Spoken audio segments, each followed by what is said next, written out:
고승덕 의원님, 네. 조금 전에 통일부 대변인이 입장을 밝혔는데 금일 오전 공동연락사무소는 예정대로 북측과 통화 연결을 시도하였으나 북측이 받지 않았음이라고 조금 전에 통일부 대변인이 입장을 낸 걸로 봐서 정말로 차단을 한 것 같네요. 사실 우리 정부 입장에서는 조금 당혹스럽기도 하고 국민들 입장에서는 뭐랄까요?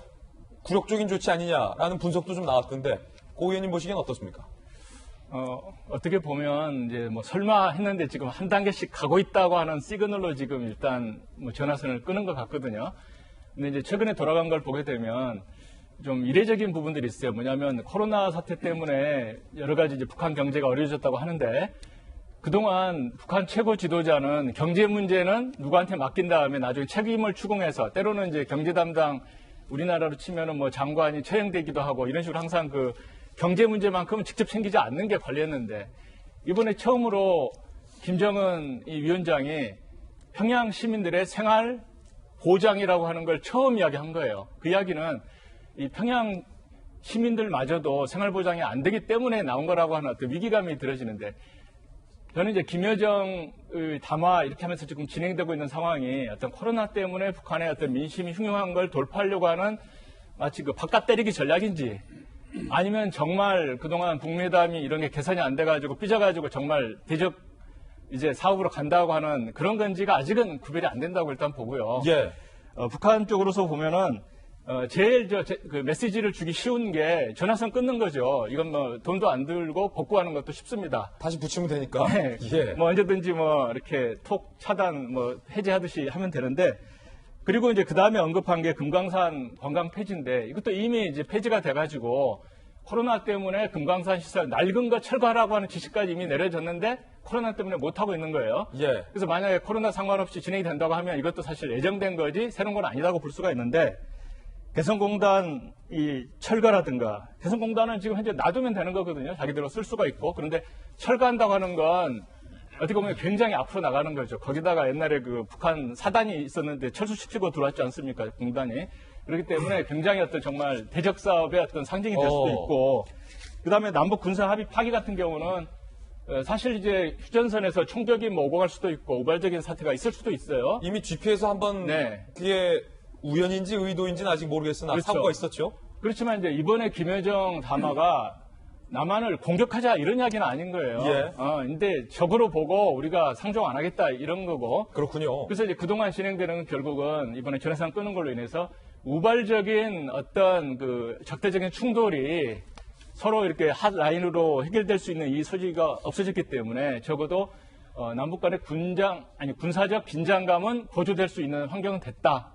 그건 인식해라 하는 뜻이고 제가 생각할 때는 이게 앞으로 뭐 완전히 등 돌리고 서로 공격적인 자세 이거보다는 코로나 사태가 지나면서 과연 정말 북한의 의도가 뭔지를 알 수 있는 그런 상황이 되지 않을까 싶습니다. 그렇군요. 사실은 대적, 이제 북한도 우리를 적으로 여기겠다라는 표현인데 지난 대선 토론회 당시에 문재인 대통령이 다른 대선 후보로부터 북한이 주적입니까 아닙니까? 라는 질문을 받았는데 대통령은 북한은 주적으로 봐서는 안 된다라고 답을 하기도 했었잖아요. 북한은 우리에 대해서 이제 적으로 표현을 하는군요. 뭐 언제는 아니었던 것처럼 얘기를 저한테 물어보시니까 좀 당황스러운데요. 군사상으로 군대 갔다 온 사람도 알고 있겠습니다만 분명한 우리의 최고의 경제 대상이고요. 군사적으로는 적대 행위를 서로 하고 있는 관계인 건 맞죠. 뭐 대통령으로서는 그러나 다른 통치행위 수단들이 대단히 많기 때문에 그 부분과 관련해서 그걸 뭐 굳이 규정할 필요가 있느냐라고 하는 말씀이었던 걸로 제가 기억을 하고요. 제가 2단계에서 저라도 이렇게 얘기를 좀 해야 될 것 같아가지고요. 김여정 부부장님 그리고 북의 당국자 여러분 예. 삐라 넘어온다고 흥분하시기 전에 그 종이떼기 몇 장 가지고 체제가 흔들릴 정도면 좀 반성 좀 하셔야 되는 것 아닙니까? 박용진 의원의 돌직구입니다. 저는 아니 어디든 간에 할 말은 해야죠. 근데 지금 이것도 되게 심각한 문제라고 생각하셔야 돼요. 종이떼기 몇 개 날라오면 그거 가지고 뭐 내부가 난리가 나는 모양이죠. 우리 지금 보세요. 우리 대통령에 대해서 또 우리 대한민국 정부에 대해서 대한민국 사회에 대해서 입에 담지도 못할 얘기를 그렇게 쏟아내시잖아요. 근데 그거 다 지금 채널A 우리 KBS, MBC가 다 보도하잖아요. 그거 보도해서 우리 대한민국 대통령을 이렇게 모욕했다 이렇게 해도 대한민국 흔들리는 거 보셨어요? 중요한 건 종이떼기 몇 장, 그리고 상대의 선전선동, 이런 게 중요한 게 아니고, 얼마나 자기 체제에 대해서 자신감을 갖추고, 자기 국민들에 대해서, 자기 인민들에 대해서 얼마나 제대로 잘 모시고, 백성을 하늘로 여기는 정치를 하고 있는지를 돌아봐야 될 때지, 종이떼기 몇 장 날리지 마라, 어째라 이러면서 흥분하실 때가 아니다. 그러나 제가 볼 땐 일부러 흥분하시는 것 같고, 이재명 기자가 말씀하셨던 자기들만의 계획에 따라 움직이고 있는 것 같다. 저도 그렇게 보입니다. 왜냐하면 미국 대통령 선거 저거 어떻게 될지 모르잖아요. 예. 어떻게 될지 모르는 판에 자기들이 지금 뭐 할 수 있는 거 별로 없고 미국 대통령 선거 끝나봐야 알겠죠. 그리고 이렇게 대한민국 정부랑 국민들한테 이렇게 그 압력을 가중시켜놔야 곧 시작될 대한민국에서의 대통령 선거, 대선 레이스에 출마하는 대선 주자들이 대북 문제를 어떻게 풀 것인지에 대해서 자기 해답들을 준비해 나오겠거니 생각하고 계시는 걸로 압니다. 그럼 하루 이틀 당한 것도 아니고 북의 이런 태도에 대해서도 우리 국민들도 약간 짜증이 가중되고는 있습니다만 그럼에도 어쩌겠습니까? 예. 문재인 정부는 그리고 우리 대한민국 정부는 이런 문제에 대해서도 잘 관리해 나가고 또 잘 유지해 나가기 위한 노력들을 할 수밖에 없다는 거 우리 국민 여러분들에게 말씀을 드립니다. 그래서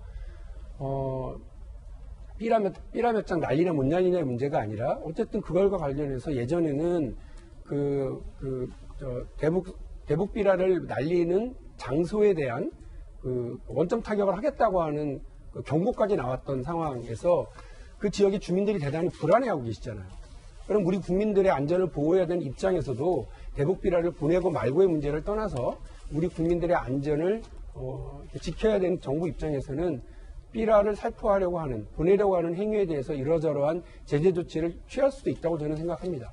그러나 정말 중요한 건 삐라가 넘어가지 안 넘어가는지가 아니라 자기 체제에 대한 자신감 이런 것들이 더 중요하지 않겠습니까? 뭐 북에서 온라인 삐라 얼마나 많이 뿌리니까. 예. 그리고 조선중앙통신 중앙방송에서 막 얘기하면 그거 그냥 고스란히 우리 국민들이 거의 다 듣고 있지만 우리 국민들은 북의 그런 삐라보다 더 더한 내용들을 듣고 누구 하나 그거 가지고서 대한민국 정부를 흉보거나 탓하거나 그러지 않습니다. 곰곰이 잘 생각해 주시면 고맙겠습니다. 박용진 의원의 소신과 돌직구는 상대를 가리지 않는군요. 북한을 향한 돌직구 발언까지 들어봤습니다.